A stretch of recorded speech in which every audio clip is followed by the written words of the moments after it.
Hi, and thanks for watching. Today I want to show you a couple great products from Rockler and tell you about a couple of ways I've come to use them in my shop. These pouches are a fairly new product for Rockler. They're made from a heavy polyester material and feel very sturdy. When Rockler first came out with these, I wasn't immediately drawn to them for a couple reasons. One, I don't particularly like wearing tools on my belt. I've never been a big fan of tool belts, and I usually only put on a shop apron if I'm doing something I know is going to be outrageously messy.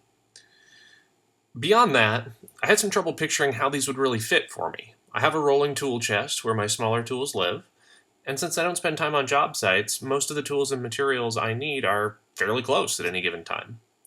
However, I had an opportunity to check these out, and I'm really glad I did. I found a few great uses for these that I hope you can use in your own shop as well. Before we get to that though, let's talk briefly about how the system comes together. These pouches come in a variety of sizes, and Rockler has labeled certain pouches for certain purposes, such as the glue pouch. I have the glue pouch, marking and measuring pouch, large pocket pouch, and the tool pouch.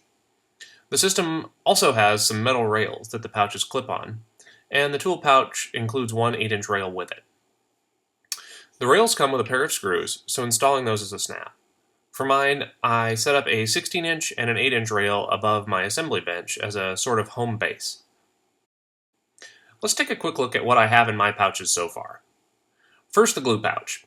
I have a small glue bottle in here with some Titebond in it, and I also have a large and small silicone glue brush. I stuck a pencil in here too, just because I never seem to have one when I need it. This is great to grab and bring right over to a project so you have all your gluing supplies ready to go.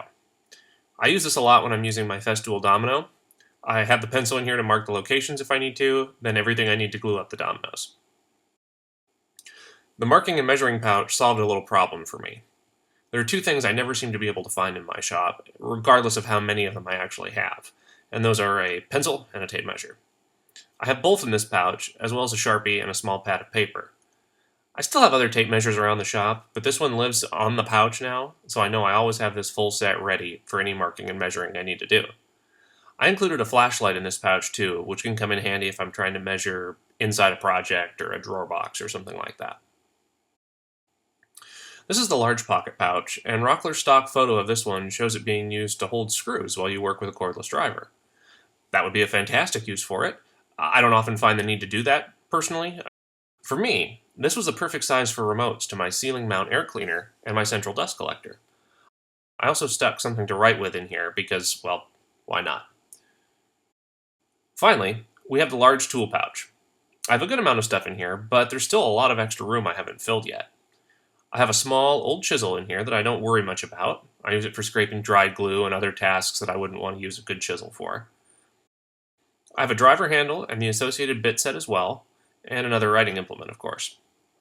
I also have a small pry bar that's perfect for pulling out a little nail or screw or prying some pieces apart, so I don't have to carry the full weight of a hammer. I have another small notepad, and also a little flexible tripod I can use for close-up shots with a still camera or video camera while I'm recording for the blog. Now let's take a look at a couple places where I use these in my shop. It isn't uncommon for me to drop this measuring and marking pouch right on the fence of my table saw. If I'm doing more narrow cuts, I probably won't leave it here, but if I'm doing a lot of cuts for a bigger project, this has most of the things I need in it right here. I also found that the mounting holes on the left side of my table saw were spaced just right to mount one of the 8-inch rails with machine screws. I can clip any of these pouches right here on the edge without interfering with a piece that might hang over the edge of the table, and it's on there really solid. This lets me bring over larger pouches to the saw that wouldn't fit on the fence as well, and it keeps me from leaving the pouches on the top of the table saw, which just ends up being cluttered. I put the larger 16-inch rail above the miter saw so I can hang a couple pouches up here at once. I usually leave the remote pouch on this one because this corner of the shop is where most of the power tools are. I also have a measuring pouch up here quite often, and I've thought about getting another measuring pouch to dedicate to metric measurements, so I can have a metric tape in there and hang that right on my Festool MFT.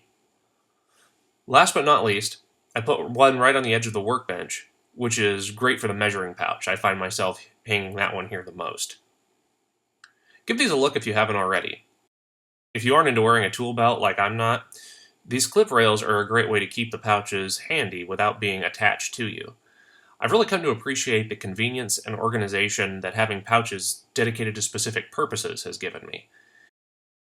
If you find that these are a good fit for you, I'd love to hear about how you use them in your shop. Thanks for watching.